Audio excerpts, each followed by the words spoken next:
बिस्मिल्लाहिर्रहमानिर्रहीम और अस्सलामुअलैकुम। 15 जून और पाकिस्तान में हफ्ते की सुबह। आज अभी तक की अहम खबरें और मेरा तज्जिया। सबसे पहली खबर आपके सामने लाहौर से रखते हैं, जहां हमारे पास एक अच्छी खबर है आपके लिए कि इमरान रियाज साहब को दोनों केसेस में डिस्चार्ज कर दिया गया है, मतलब कि बाइज्जत बरी कर दिया गया है और वो रिहा होकर अपने घर पहुंच चुके हैं। अब आप याद कीजिए, पिछले से पिछले वीलॉग में जो मैंने इस खबर पर तफसीली तज्जिया दिया था और मैंने आपको बताया था कि इंशाल्लाह अगले एक दो दिन के अंदर अंदर इमरान रियाज साहब को रिहा कर दिया जाएगा, क्योंकि ये सारा मसला बजट का है और इमरान रियाज की जो एक ख्वाहिश थी, वो हज करना चाहते थे, जो उनका आइनी हक भी था, कानूनी हक भी था, मजहबी हक भी था, और उसको इस्तेमाल करने के लिए उन्होंने अदालतों के दरवाजे भी खटखटाए, तमाम कानूनी उन्होंने चाराजोई की और जो कुछ उनकी वसातत में था वो उन्होंने किया और उनका हक था कि उनको हज पर जाने दिया जाता। लेकिन मौजूदा रजीम ने इसको एक अपॉर्चुनिटी के तौर पर लिया और इस सारे मामले को इस्तेमाल किया कि एक तरफ बजट पेश हो रहा है तो एक सेकेंडरी इशू मीडिया के अंदर खड़ा कर दिया जाए और इसी पर डिबेट हो और किसी और चीज़ पर डिबेट ना हो। तो फिर आप याद कीजिए कि किस तरीके से एक के पहले एयरपोर्ट के ऊपर किस तरीके से एहराम के अंदर गिरफ्तारी उनकी की गई, उनसे बदतमीज़ी की गई जो कि नहीं की जानी चाहिए थी। उनके पास अदालत का ऑर्डर था, उन्हें हज पर जाने देना चाहिए था, नहीं जाने दिया गया। और वहाँ पर कितना बड़ा मौजूदा रजीम ने ड्रामा रचाया, जैसे इमरान रियाज कोई कातिल हों, कोई दहशतगर्द हों, कोई रियासत के ख़िलाफ़ काम किया हो। कितने वहाँ पर लोग, हालांकि अगर उन्हें पकड़ना था तो एयरपोर्ट के अंदर से पकड़ लेते, जहाँ पर पासपोर्ट कंट्रोल होता है, जहाँ कोई लोग नहीं होते, जहाँ मूवी नहीं बन सकती, जहाँ ये सब कुछ जो वीडियो फिल्मिंग नहीं हो सकती। लेकिन बाहर जानबूझ के जहाँ पर सैकड़ों लोग होते हैं अपने अजीज़ों को छोड़ने के लिए, उस जगह के ऊपर पकड़ा गया ताकि वीडियो फुटेज बन सके, वो फैलाई जा सके, खौफ व हरास फैलाया जा सके। उसके बाद इमरान रियाज को एक केस के अंदर धर लिया गया, उसमें से डिस्चार्ज हुए तो फिर अदालत के अंदर जिस तरीके से उन्हें पकड़ा गया जैसे कोई बहुत बड़ा जुर्म किया, उन्होंने सहाफ़ियों को धक्के मार कुटाई, पकड़ा गया और उसके बाद जैसे ही अदालत में गए, अदालत ने उस केस से भी डिस्चार्ज कर दिया गया। और ऐसे जो एक तूफ़ान बरपा था चाय की प्याली में, वो एकदम से थम गया, एकदम से सब कुछ ख़त्म हो गया। कोई तीसरा पर्चा, अल्लाह का शुक्र है, सामने नहीं आया। कोई बड़ा जुर्म जो इमरान रियाज ने किया था वो सामने नहीं आया। और जो एक तूफान बर्पा कर रखा था सिर्फ उनकी ख्वाहिश पे कि उन्होंने हज करने जाना है, जो कि उनका बुनियादी हक था, उसके ऊपर जो पिछले 3-4 दिन से तूफान बर्पा किया हुआ था कि इमरान रियाज साहब को इस तरह से गिरफ्तार करना है जैसे खुदा न खास्ता उसामा बिन लादेन है वो, और पूरी दुनिया की सिक्योरिटी फोर्सेस उनके पीछे लगी हुई हैं, और इस तरीके से वावेला मचाया गया, वो हमने आपको पिछले से पिछले वीलॉग में बताया था कि ये मौजूदा रजीम ने इस सारे काम को इस्तेमाल किया है कि बजट के ऐन मौके पर एक सेकेंडरी इशू खड़ा किया जाए ताकि आवाम की सारी तवज्जो उस तरफ हो और सिर्फ उस चीज़ के ऊपर बहस हो। वरना आप सोचिए, अगर मौजूदा रजीम ने ये सब कुछ ना करना होता तो उन्हें जस्टिस आमिर फ़ारूक साहब की अदालत से, आप सोचिए, इजाज़त मिलती तो मिलती कैसे? आप सबको पता है किसी भी और अदालत से इजाज़त मिल सकती थी हज पे जाने की, जस्टिस आमिर फ़ारूक की अदालत से वो इजाज़त कैसे मिली? बाद के 2 जजेस उनके साथ तो मियाँ गुल औरंगज़ेब भी थे, मियाँ गुल हसन औरंगज़ेब भी, चलें उसकी समझ आती है कि एक एक से डिवाइड होता, इसलिए जस्टिस आमिर फ़ारूक साहब ने मजबूरन ये फैसला दे दिया होगा। लेकिन पहला फैसला उन्होंने अकेले दिया, मिलिट्री इस्टेब्लिशमेंट ने वो फैसला कैसे होने दिया? तो ये जैसे ही ज़ाहिर है, इमरान रियाज तो बेचारे हज करना जाना चाहते थे, उनका ये एक, पिछले साल भी जाना चाहते थे, नहीं जा सके, इस साल भी जाना चाहते थे, वो तो अपना एक मजहबी फरीज़ा पूरा करना चाहते थे। लेकिन इन्होंने उस अपॉर्चुनिटी को इस्तेमाल किया, वो जो एक अपॉर्चुनिटी इनको बनती हुई नज़र आई, इस्तेमाल किया और बजट के एंड टाइम पर इसे एक सेकेंडरी इशू के तौर पर इस्तेमाल किया गया। बजट पेश हो गया, काम ख़त्म हो गया। आप देखिए कि 2-4 दिन से जो एक पूरी हवा बनाई हुई थी वो एकदम से एवेपोरेट हो गई हवा में। अब आपको कुछ नज़र नहीं आ रहा। वो जो इमरान रियाज पर इतने बड़े बड़े इल्ज़ामात थे वो सब टाइम फिश फिश हो गए। अच्छा जी, दूसरी खबर आपके सामने रखते हैं। आज लाहौर हाई कोर्ट के अंदर मेरे भाई का जो अगवा है उसके ऊपर समाअत हुई। जस्टिस अमजद रफ़ीक बड़े तगड़े जज हैं, इनकी बहुत अच्छी शोहरत है। पहले भी इन्होंने बग़ैर झुके, बग़ैर डरे बड़े ही मज़बूत और तगड़े फ़ैसले किए हैं। इनके सामने केस लगा था। ज़ाहिर है हमारी खुशकिस्मती थी कि एक अच्छे जज के सामने केस लगा। पहले भी इन्होंने 10 जून को इस केस की समाअत की थी और अब आप सोच सकते हैं कि अब 14 जून को दोबारा इनके सामने 4 दिन बाद दोबारा केस लगा था। 10 जून को इन्होंने ऑर्डर दिए थे कुछ पुलिस को। आज जब पुलिस सामने आई और उनसे पूछा गया कि ग़ुलाम शब्बीर गिल साहब जो मेरे बड़े भाई हैं, उनके बारे में पूछा गया कि उनकी बाजियाबी हुई, उनकी गाड़ी मिली, उनके फ़ोन मिले, पता चला कि उनको किसने कहाँ से अगवा किया। तो पुलिस के जो एएसपी थे, उनका नाम अब्दुल्ला था, उन्होंने अपना सा मुंह निकाल कर अदालत को बताया कि हमें तो इस बारे में कुछ पता ही नहीं है। उसके बाद अदालत ने कहा कि अच्छा आप ऐसा कीजिए, अपने एसपी को बुलाइए। आपके एसपी कौन है? पता चला कि उनके एसपी जो है उनका नाम अखलाक साहब है और एसपी मॉडल टाउन है। तो उनको बुला लिया गया। उनसे अदालत ने पूछा, उन्होंने कहा जी हमें कोई पता नहीं चला, हम कुछ नहीं कर सके अभी तक। उस पर जस्टिस अमजद रफ़ीक साहब ने कहा कि 10 तारीख को आपको एक ऑर्डर दिया था, अभी तक आपको पता ही नहीं कि आपने ऑर्डर पूरा करना है। इंतहाई उन्होंने इस चीज़ के ऊपर बुरा मनाया और साथ ही उन्होंने ऑर्डर्स किए कि एएसपी और एसपी को आईजी फौरी तौर पर सस्पेंड करें, इन्हें सस्पेंशन पर रखें और इनकी जगह पर कोई अच्छा ऑफिसर लगाएं और 21 तारीख को अदालत को आकर बताएं कि जो अगवा हुए हैं ग़ुलाम शब्बीर गिल साहब वो किधर हैं। पता करें कि उन्हें कहाँ से अगवा किया गया, किस किस थाने की हदूद में से उन्हें गुजारा गया और उन्हें कौन लेकर गया, कहाँ रखा हुआ है, उनकी गाड़ी कहाँ है, उनके मोबाइल फ़ोन्स कहाँ हैं। और ये भी हमें बताइए कि ये सारे माजरे में पहले कोताही पुलिस की क्यों हुई है, जो हमने 4-5 दिन दिए उसमें रिपोर्ट क्यों नहीं आई। और उसके साथ साथ उन्होंने कहा कि मॉडर्न गैजेट्स इस्तेमाल करें और तमाम चीज़ें जो भी टेक्नोलॉजी की आप जियो फेंसिंग और जो भी चीज़ें करते हैं सीडीआर वगैरह वो इस्तेमाल कीजिए और पता कीजिए कि मगवी जो है वो इस वक्त कहाँ है। इस पर जो एसपी अखलाक थे उन्होंने अदालत से मिन्नत समाजत की और अदालत से माफ़ी मांगी अपनी कोताही की और उन्होंने कहा कि एक मौका दे दीजिए, आइंदा हम बेहतर परफॉर्म करेंगे।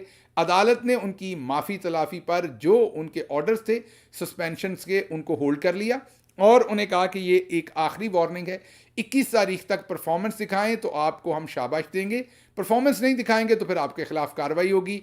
हमें अगवाशुदा बंदा चाहिए और उसके बारे में मालूम करना है कि आपने अभी तक उसके बारे में क्या किया और क्या रिलीफ आपने उनके जो वर्सा है उनको दिया। इसके साथ साथ अज़हर मशवानी साहब के दोनों भाइयों के अगवा के केस की भी आज समाअत हुई। उसमें आईजी साहब ने बड़ी ढिठाई के साथ आके माजरत के साथ झूठ बोला और ये कहा कि जी हम इसलिए अज़हर मशवानी के दोनों भाइयों का अभी तक पता नहीं लगा सके क्योंकि इस्लामाबाद हाई कोर्ट के जस्टिस बाबर सत्तार ने जो खुफिया कॉल्स रिकॉर्ड करने के, आपको पता ही है वो जो एजेंसीज कॉल्स रिकॉर्ड करती हैं, उसमें जो फैसला दिया है कि कोई भी लोगों के टेलीफोन रिकॉर्ड को हासिल नहीं कर सकता। तो इस वजह से अब हमारी एक्सेस नहीं है सीडीआर तक, अब हमारी जियो फेंसिंग और तमाम टेलीकम्युनिकेशन के डाटा तक एक्सेस नहीं है और इसलिए हम कुछ नहीं कर सके। ये झूठ जैसे ही उन्होंने अदालत में बोला, उसके साथ ही साकिब बशीर साहब जो कि बड़े ही सीनियर और अहम रिपोर्टर हैं, इस्लामाबाद से अदालती कार्रवाई को रिपोर्ट करते हैं, बेहतरीन रिपोर्टर, उन्होंने साथ ही ट्वीट किया और निशानदेही की कि आईजी साहब ने आज लाहौर हाई कोर्ट के सामने बबांगे दोहल झूठ बोला है। हालांकि जस्टिस बाबर सत्तार का फैसला बिल्कुल ये नहीं है कि पुलिस इस डाटा को एक्सेस नहीं कर सकती, बल्कि उनका फैसला ये है कि लेजिटिमेट तरीके से एक्सेस करे, ये नहीं कि चुप करके लोगों का डाटा निकाल लें। मसलन अगर पुलिस को ये डाटा चाहिए, फॉर्मली ख़त लिखे, मजाज अथॉरिटी को ख़त लिखे, मजाज अथॉरिटी उसको अलाउ करे और फिर वो डाटा एक्सेस किया जाए। ये ना हो कि जिसकी मर्ज़ी हो, जहाँ से मर्ज़ी जिसकी मर्ज़ी कॉलें रिकॉर्ड करता फिरे और उसका कोई बैकग्राउंड ना हो कि किसने की है, क्यों की है, वजह क्या है इस डाटा को निकालने का। तो ये जो फैसला था जस्टिस बाबर सत्तार का, इसकी आड़ में आईजी पंजाब जो है वो छुप रहे हैं और झूठ बोल रहे हैं, जो आज साकिब बशीर साहब ने जो है उसको अयां किया है। अच्छा जी, अगली खबर आपके सामने, सनम जावेद साहब का 11 दिन का जिस्मानी रिमांड दिया गया है। जी हाँ, उन्हें गाड़ी के अंदर बिठाकर घुमाया जाता है। इस टाइम वैसे ही 45-46 डिग्री टेम्परेचर होता है, 40 से 45 के दरमियान लाहौर के गिरदोनवा में। और जब उस लोहे की वैन में जिसमें पंखा भी नहीं लगा, उसके अंदर आप सोचिए कि वो धूप में जब खड़ी रहती है तो शायद 65 डिग्री हो जाता हो टेम्परेचर अंदर, और सोचिए कि वो एक छोटी सी जान, वो बच्ची जो है वो किस तरह उसमें एग्जिस्ट करती होगी। लेकिन बहरहाल ये जुल्म जारी है और उन जज साहब को भी 21 तोपों की सलामी दीजिए, मीन उनकी भी सताइश कीजिए जिन्होंने 11 दिन का सीधा ही रिमांड दिया है। सोचिए, जज मोहम्मद अब्बास के ऊपर भी ऐसा ही प्रेशर था, जज आसिफ के ऊपर भी ऐसा ही प्रेशर था, जज मुस्तफ़वी के ऊपर भी ऐसा ही प्रेशर था, और जस्टिस जो शहजाद मलिक हैं उनके ऊपर भी ऐसा ही प्रेशर था लाहौर हाई कोर्ट के अंदर कि इस तरह के फैसले दें। आप सोचेंगे ऐसे फैसले चाहिए हमारी स्टेट को, हमारी रियासत को, हमारी मिलिट्री इस्टेब्लिशमेंट को, इस तरह के फैसले चाहिए, और जो जज नहीं देता फिर उसका जो हाल किया जाता है वो आपके सामने है। अच्छा जी, अगली खबर, लापता बलोच अफराद केस।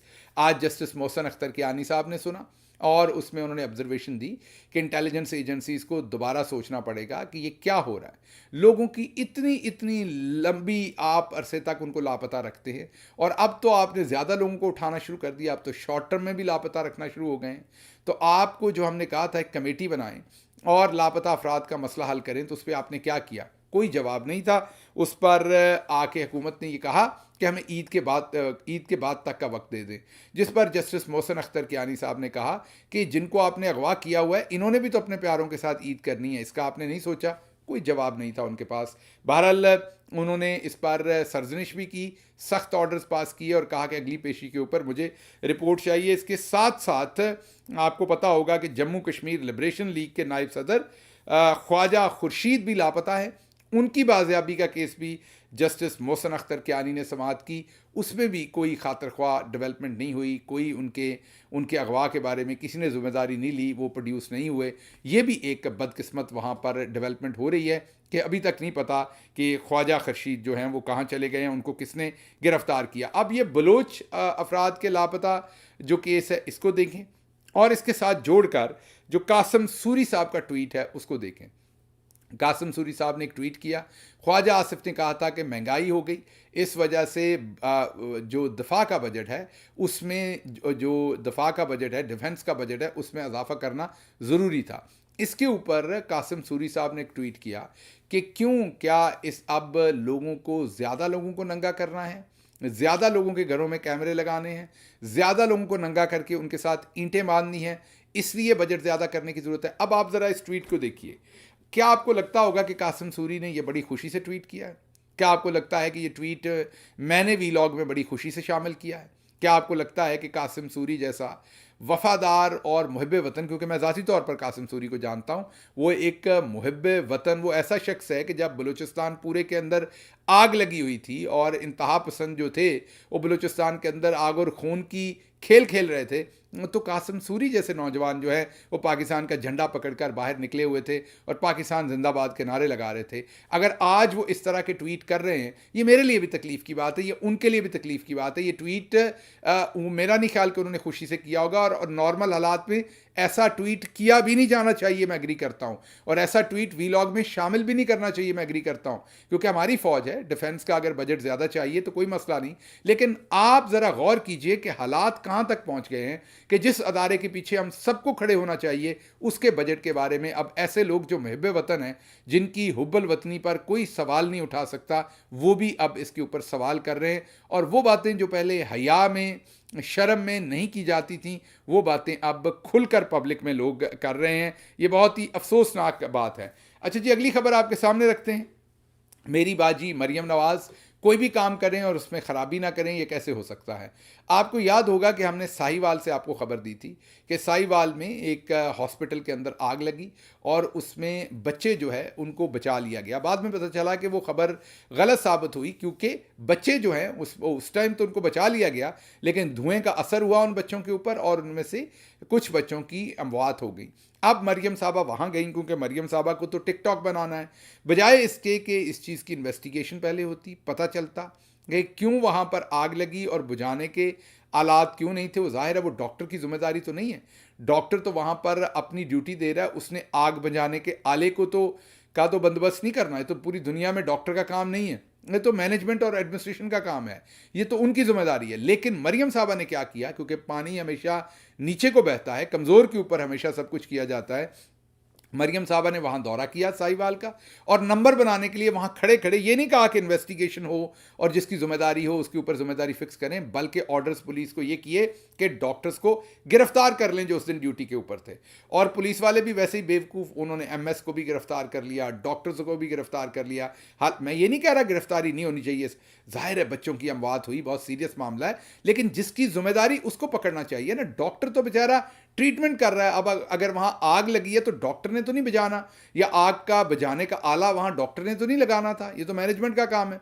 फिर यंग डॉक्टर्स ने हड़ताल कर दी, वहाँ पर तोड़ फोड़ हुई, लड़ाई धींगा मुश्ती हुई, एमएस और सर फटे, मुक्के चले, पता नहीं क्या कुछ हुआ। और मरियम साहबा ने एक पहले क्राइसिस था कि बच्चों की अमवात हुई, उस पर जाके मरियम साहबा ने एक और क्राइसिस खड़ा कर दिया सिर्फ अपनी टिकटॉक की शोबाजी और नंबर बनाने के लिए। तो ये एक डेवलपमेंट वहाँ से हुई है। अच्छा जी, इमरान खान साहब के ऊपर वज़ीराबाद में कातलाना हमला हुआ, और उस हमले के वक्त जो वहाँ पर आरपीओ थे वो इस वक्त डीआईजी जो है वो लगे हुए हैं लीगल। जाहिर है हमारी हुकूमत आने से पहले लगे होंगे वहाँ पर, और जाहिर है इन्होंने वो एफआईआर और वो सब कुछ छुपाने में अपना किरदार अदा किया था। जासिम चट्ठा साहब ने एक ट्वीट किया है और निशानदेही की है इस तरफ कि उनको डीआईजी लीगल लगाया हुआ है केपी में, तो ये उसके ऊपर उन्होंने तनकीद की है। जाहिर है खैबर पख्तूनख्वा गवर्नमेंट इसको देखेगी और मेरिट पर इसका फैसला करेगी, क्योंकि पाकिस्तान तहरीक इंसाफ कभी भी, आपको पता है कि वो बदला लेने की सियासत नहीं करती, लेकिन हाँ, क्योंकि इन आरपीओ साहब ने इमरान खान के ऊपर जब हमला हुआ था तो बहुत सारे इलीगल काम किए थे, इसलिए मेरे ख्याल में केपी के अंदर इनके ऊपर इन्वेस्टिगेशन ज़रूर होनी चाहिए, क्योंकि ये अब वहाँ सर्व कर रहे हैं। बिल्कुल ये उनका जायज़ ट्वीट है, इसके ऊपर फौरी तौर पर अमल होना चाहिए।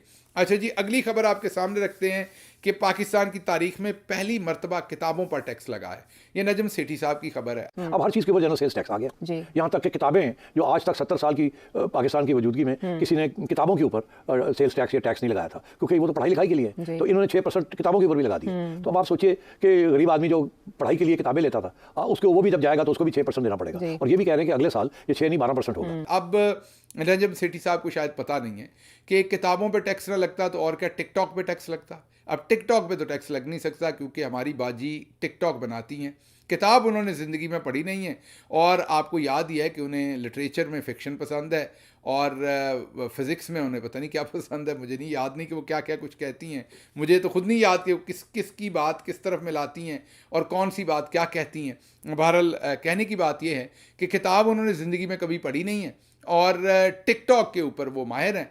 टिकटॉक पे उन्होंने इसीलिए कोई टैक्स नहीं लगाया, किताबों पे टैक्स लगा दिया। अब नजम सेठी साहब कह रहे हैं कि किताबों पे टैक्स लगा, ये पाकिस्तान में पहले कभी नहीं हुआ, पाकिस्तान की तारीख में पहले नहीं हुआ, ये बहुत बुरा हुआ। नजम सेठी साहब, इससे भी बुरी बात आपको बता देते हैं।